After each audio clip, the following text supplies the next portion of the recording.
The year was 1887, and the wind across Arthur Callahan's lands in southern Arizona Territory carried with it the grit of 1,000 unsaid prayers and the dry whisper of forgotten sorrows. His ranch, a sprawling, lonely acreage of sun-baked earth and stubborn mesquite, was less a home and more a self-imposed exile, a place where the silence was so profound it felt like a presence, a constant companion to the man who had long ago mastered the art of speaking to no one.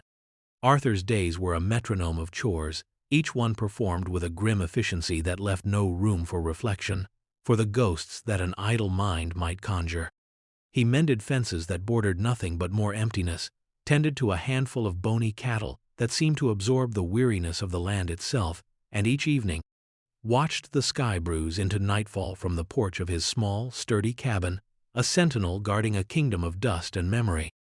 He had come to this place after the fever took Mary, and then little Thomas, years that felt like centuries ago. The memories, once sharp as shattered glass, had dulled with time, yet their weight remained, a pressure in his chest that some days made breathing a conscious effort. He was a man carved from the rugged landscape he inhabited, weathered and unyielding on the surface, but within, a hollow ache persisted, a space where laughter and warmth once resided. His heart, he often thought, was as barren as the stretch of desert to the south, capable of sustaining only the hardiest, most desolate of emotions. It was on a Tuesday, or perhaps a Wednesday, the days bled into one another with seamless monotony, that the rhythm of his solitude was broken. He'd been in the small pasture, checking a listless calf, when a sound, faint and alien, snagged his attention. It was thin, reedy, almost lost in the sigh of the wind through the eaves of the barn. He straightened, his head cocked, listening. There it was again, unmistakable this time, a baby's cry. Arthur's hand went instinctively to the Colt peacemaker holstered at his hip, a relic of a past life he seldom acknowledged. He moved towards the barn with a caution born of long habit and a life lived on the fringes of civilization. The heavy wooden door creaked open under his push, a groan of protest in the quiet afternoon. Dust motes danced in the shafts of sunlight piercing the gloom, illuminating the familiar shapes of stacked hay, old tools, and forgotten tack, and then he saw her. Crouched in the deepest shadows, against a stack of moldering feed sacks, was a woman. Her dark hair was matted and strewn with bits of straw. Her dress, once perhaps fine, was torn and stained. Her face, pale and smudged with dirt, was turned towards the small bundle clutched fiercely to her chest. From that bundle came the distressed cries that had drawn him. Her eyes, large and dark, flew to him, wide with a terror so profound it momentarily froze him in place. They were the eyes of a cornered animal, desperate and defiant. For a long moment neither moved. The only sounds were the baby's wailing and Arthur's own measured breathing. He saw the tremble in her hands as she hugged the infant closer, the way her body tensed, ready to shield her child with her life. He was a stranger, an intruder in her desperate sanctuary, and every line of her posture screamed her fear of him. He slowly lowered his hand from his gun, showing her his empty palms. "Ma'am," he said, his voice raspy from disuse. It was a simple word, yet it felt heavy, unfamiliar on his tongue. She flinched, a small, convulsive movement, but said nothing. Her gaze darted from his face to the open doorway, as if measuring her chances of escape. He knew, and she likely knew, that there were none. She was exhausted, weakened, and burdened by the child. The baby's cries intensified, a raw, painful sound that tugged at something deep within Arthur, something he thought had withered and died with Mary and Thomas. He saw the woman try to soothe the infant, her movements clumsy with fatigue, her whispered words in a language he didn't understand, Spanish, soft and urgent. He took a hesitant step further into the barn. "You need water? Food?" She watched him, her fear warring with a desperate need he could see etched on her gaunt features. Finally, after a silence that stretched taut between them, she gave a tiny, almost imperceptible nod. Her eyes, however, never left his, still bright with suspicion and the fierce, unwavering fire of a mother protecting her young. This was no ordinary drifter, no woman of the trail. There was a story here, a dangerous one, he suspected, and it had just landed, uninvited, in the fragile quiet of his world. Arthur brought her water from the well, cool and fresh in a tin dipper. He watched as she drank, her thirst so great she nearly choked. Then he fetched a piece of leftover cornbread and some jerky from his cabin. He set them down on a relatively clean patch of floor, a few feet from her, and retreated to the doorway, giving her space. He was accustomed to solitude, not to the company of a terrified woman and a wailing infant. The barn, usually a place of quiet industry or storage, now felt charged, alive with a tension that prickled his skin. She ate slowly at first, her eyes still flicking towards him, then with more urgency as the food began to revive her. The baby, nestled in the crook of her arm, had quieted a little, its cries softening to whimpers. Arthur observed her. She was young, perhaps in her early 20s. Despite her disheveled state, there was an undeniable refinement in the delicate line of her jaw, the shape of her hands, even in the tattered remnants of her dress. This was not a woman accustomed to barns and desperation. Hours passed. The sun arced across the sky, and the shadows within the barn lengthened and shifted. Arthur went about some of his more pressing chores, always conscious of the two new occupants of his property. He found an old, clean horse blanket in the tack room and, after some internal debate, took it to the barn. He laid it near her, not speaking, then left again. When he returned near dusk, he saw she had drawn it around herself and the baby, a small measure of comfort against the cooling air. That first night, Arthur slept little. His small cabin was only 50 yards from the barn, and every gust of wind seemed to carry the faint, intermittent cries of the infant. He lay on his cot, staring at the rough-hewn timbers of the ceiling, his mind a turmoil of questions and a strange, unwelcome resurgence of feeling. Who was she? Where had she come from? And what trouble had she outrun to end up in his barn, clinging to a newborn? He was a man who had actively sought to sever connections with the world, yet the world, in its most vulnerable form, had found him. The next morning, he approached the barn with a pot of weak coffee and more cornbread. She was awake, her face pale in the dim light, but her eyes held a fraction less terror, replaced by a weary vigilance. "Buenos dias," she whispered, her voice a fragile thread of sound. "Good morning." So she did speak some English, or perhaps she was merely offering the only greeting she knew he might understand. "Morning," he grunted, setting the food down. He gestured towards it. "Eat." He noticed the baby seemed fretful, its skin flushed. Isabella.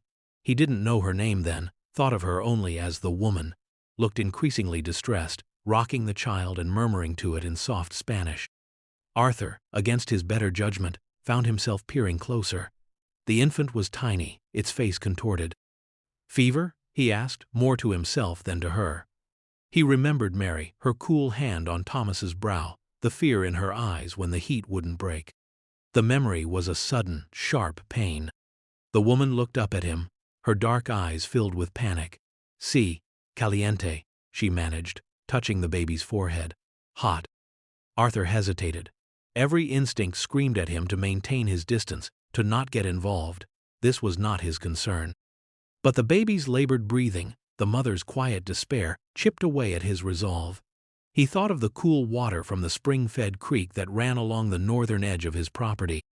"Wait here," he said, his tone gruff to cover the unexpected surge of something. Not pity, not exactly. Responsibility, perhaps. He returned with a small basin of cool water and a clean rag. He knelt, an awkwardness in his movements, and dipped the rag, wringing it out. He didn't offer it to her, but instead, very gently, began to bathe the baby's tiny face and neck. The woman watched him, her breath caught in her throat, her eyes wide and unblinking. He could feel her gaze on him, intense and searching. He focused on his task, his large, calloused hands surprisingly gentle. The baby quieted slightly under the cool touch. For several days, this uneasy truce held. Arthur provided food and water, checked on them periodically. He learned her name was Isabella, volunteered in a moment when the baby, whom she called Emilio, was sleeping peacefully after his fever had broken. She spoke little English, and his Spanish was rudimentary, a collection of phrases picked up over years near the border. Communication was a patchwork of single words, gestures, and long silences filled with unspoken questions. He learned she had been traveling for many days, that she was alone. The why of her situation remained a dark, unspoken chasm between them. He saw the way she cared for Emilio, a fierce, tender devotion that resonated with the old, hollow places in his own heart. He saw her quiet dignity, the remnants of pride that even exhaustion and fear could not entirely extinguish. She would meticulously try to clean herself and the baby with the water he provided, her movements graceful despite her weariness.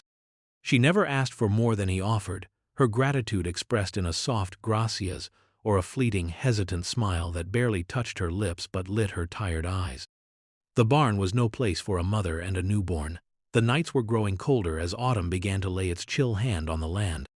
After a week, during which a cold rain swept through, Arthur cleared out a small, detached storeroom near the cabin. It wasn't much, windowless, with a dirt floor, but it was dry and offered more protection from the elements than the drafty barn. He moved an old cot into it and laid down some cleaner blankets. "Here," he told Isabella, gesturing. "Better." Her eyes welled with tears as she looked at the meager shelter, then at him. "Gracias, señor," she whispered, clutching Emilio tightly. "Dios le bendiga. God bless you." Arthur merely grunted and turned away, uncomfortable with her gratitude, with the emotions her presence stirred in him. But as he walked back to his cabin, the silence that greeted him felt a little less absolute, the emptiness a fraction less profound. One evening, as he brought her a plate of stew, he found her humming a soft lullaby to Emilio. The tune was melancholic, achingly beautiful. She stopped abruptly when she saw him, a flush rising on her cheeks. "It's for my father," she said, her English halting. She touched a small, tarnished silver locket at her throat, one he hadn't noticed before. "General Mateo Montenegro, my padre." The name hit Arthur like a physical blow. General Montenegro, a name that had been in the newspapers, a prominent figure in the complex, often violent political landscape south of the border. A man lauded by some, reviled by others, depending on which faction held sway. If Isabella was his daughter, then her presence here, in hiding, spoke of immense danger, of powerful enemies. His isolated ranch had suddenly become a far more perilous sanctuary than he had imagined. "Montenegro," he repeated slowly, the name heavy with implication. Isabella's eyes filled with a renewed fear. She nodded, her gaze searching his face for his reaction. He, they, trouble, much trouble. She gestured vaguely south. "I run." "For Emilio." Her hand tightened on the locket. "My father, he would want me safe, Emilio safe." Arthur said nothing for a long moment, the pieces falling into a grim pattern. A general's daughter, fleeing for her life with a newborn. Whoever was after her would not be easily deterred. He looked at the small, vulnerable woman before him, at the innocent child in her arms. He had sought to escape the world, but the world, with all its dangers and sorrows, had found its way to his door. His instinct for self-preservation warred with a protective urge he hadn't felt in years, an urge that was growing stronger with each passing day. The uneasy peace of their seclusion was shattered 2 weeks after Isabella's arrival. Arthur was mending a harness near the corral when he saw the riders, 2 of them, approaching from the south road, their silhouettes stark against the afternoon sun. They weren't local ranchers. He knew most of those by sight, if not by name. These men rode with a purpose, their eyes scanning the property with a practiced, predatory gaze. Arthur's hand instinctively went to his sidearm. He felt a cold knot tighten in his stomach. He'd known, abstractly, that this moment might come, but the reality of it was a jolt. He walked slowly to meet them, positioning himself so his cabin was behind him, and the storeroom where Isabella and Emilio were hidden was out of their direct line of sight. The men reined in their horses. The leader, a tall, raw-boned man with pale, cold eyes and a cruel twist to his mouth, was a man named Vance. His companion, Garrett, was shorter, stockier, with a perpetual sneer. They looked like hard men, accustomed to violence. "Afternoon," Vance said, his voice deceptively mild. "Looking for someone, a woman, dark hair, young. Might be carrying a baby." His eyes swept over Arthur, assessing him. "Seen anyone like that pass through?"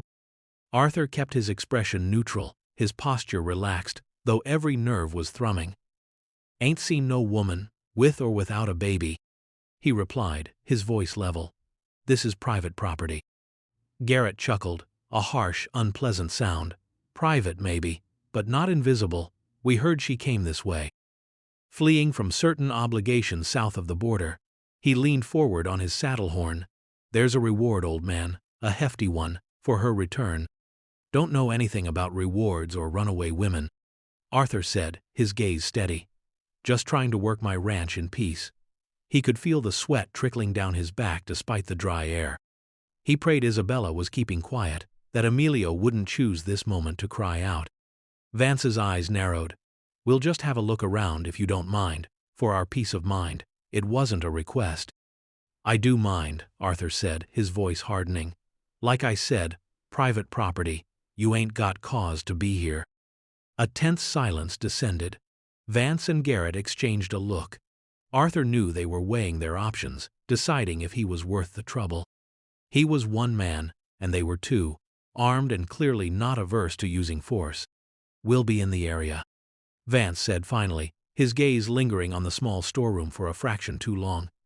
If you happen to remember anything, or if she shows up, you know where to find us. Or we'll find you. He gave a curt nod, and they wheeled their horses around, kicking up dust as they rode off, not back towards the road, but cutting across his land. A clear message of their intent to remain close. Arthur watched them go, his breath slowly easing from his lungs. He waited until they were distant specks before he turned and went to the storeroom. Isabella was pressed against the far wall, her face ashen. Emilio clutched so tightly he was beginning to fuss. They look for me?" she whispered, her eyes wide with terror. Arthur nodded grimly. "They know, or they suspect." He looked at her, at the tiny, fragile life in her arms. The isolation he had cultivated for so long felt like a flimsy shield now, easily pierced. These men, Vance and Garrett, were hunters, and they had scented their prey. His ranch was no longer a refuge. It was a trap waiting to be sprung. The following day passed in a state of heightened tension. Arthur kept his rifle close, his senses alert for any sign of Vance and Garrett's return. He urged Isabella to stay hidden, to make no sound. The vast, empty landscape that had once been his solace now seemed to hold 1,000 hiding places for his enemies, 1,000 unseen eyes. He found himself thinking of Mary, of the fierce protectiveness he had felt for her, for Thomas. It was an old, familiar ache, but now it was mingled with a new, urgent resolve. He had failed to protect them from the ravages of fever, a silent, invisible enemy. He would not fail again, not if it was within his power to act. He tried to reinforce the door to the storeroom, jamming a heavy beam across it. It was a flimsy defense against determined men, but it was something. Isabella watched him, her fear a palpable thing in the small, dim space. "Señor Arthur," she said, her voice trembling, you should not. For me, it is my fight." He looked at her, at the desperation in her eyes, and the unwavering love she held for her child. "They come onto my land, threatening people under my roof," he said, his voice rough. "That makes it my fight, too." He didn't say that the thought of abandoning her to those men was now unthinkable. He didn't say that her presence, her vulnerability, had reawakened something in him, a sense of purpose he thought long dead. The confrontation came sooner than he expected. It was late afternoon, the sun already beginning its descent, painting the sky in hues of orange and purple. Arthur was checking the perimeter of the cabin when he heard the distinct sound of horses approaching, not from the road this time, but from the west, using the cover of a shallow arroyo. Vance and Garrett. They were no longer bothering with pretense. "Isabella, stay down," he yelled, grabbing his rifle from beside the cabin door. They rode into the yard, guns already drawn. Vance had a grim smile on his face. "Told you we'd be back, old man. Decided to stop playing polite." "Get off my land," Arthur ordered, his rifle leveled. He stood between them and the storeroom, a lone figure against the dying light. "Not without the girl," Garrett snarled, his own weapon aimed at Arthur's chest. "And the brat. They're worth a lot more to us than you are." "You'll have to come through me," Arthur said, his voice steady despite the tremor of adrenaline coursing through him. He saw Vance's eyes flick towards the storeroom. "With pleasure," Vance said, and spurred his horse forward, firing as he came. The shot went wide, thudding into the wooden wall of the cabin. Arthur returned fire, aiming for Vance's horse, hoping to unseat him. The horse screamed and reared, throwing Vance to the ground. Garrett, seeing his partner down, charged, firing rapidly. Arthur felt a searing pain in his left arm as a bullet grazed him, spinning him half around. He gritted his teeth, brought his rifle back up, and fired again. This time, his shot found its mark. Garrett cried out, clutching his shoulder, his gun clattering to the dust. Vance was scrambling to his feet, his face contorted with rage, reaching for his fallen pistol.